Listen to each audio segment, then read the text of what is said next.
Right, good evening, Ma'am Answer.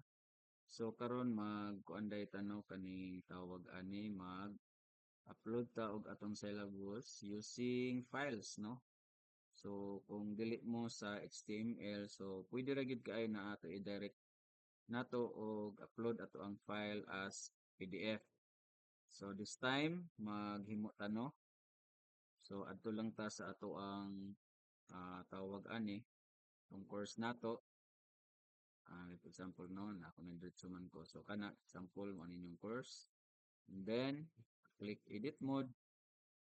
And then, ito mo kung asan nyo dapat ibutang. Example, dariya, kung siyang butangan. So, activity or source. So, dariya, so magbutang taog file, no? So, kana. Then, butang na to. Course syllabus.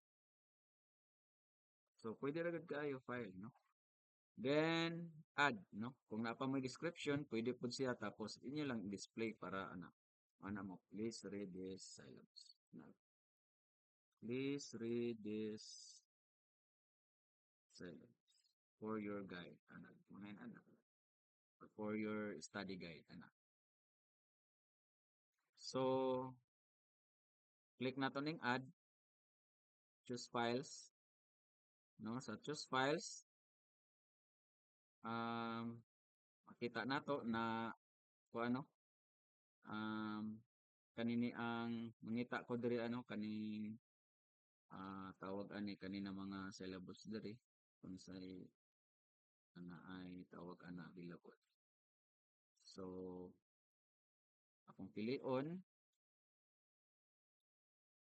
kay aman ani automotive. Automotive.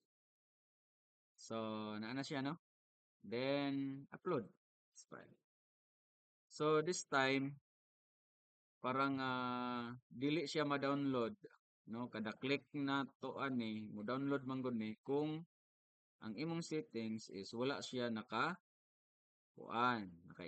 So dapat naka-embed na siya, no? Naman po yung uban diri first download, no? Ayaw na. So pwede po ka in pop-up pero kanang in pop-up basin dili na makabalik atong student ani. So i-embed lang tapos ana siya then um restriction kay mao pa man ni ang first so wala lang sa then ang completion nato butangan nato siya add requirements dapat ma-view sa bata, no? So ani ato ang set up ani para pag save nato ani ang mahitabo. So ani dayon siya ang makita nato, no? So ani siya, no? Ang mahitabo sa ato ang syllabus. Alright? So I hope nga naatay na kuha gamay nga tawag ani unsaon nato pag upload sa ato ang syllabus, no? Using PDF, no? PDF na to siya. So ana lang, no? So that's all and bye-bye.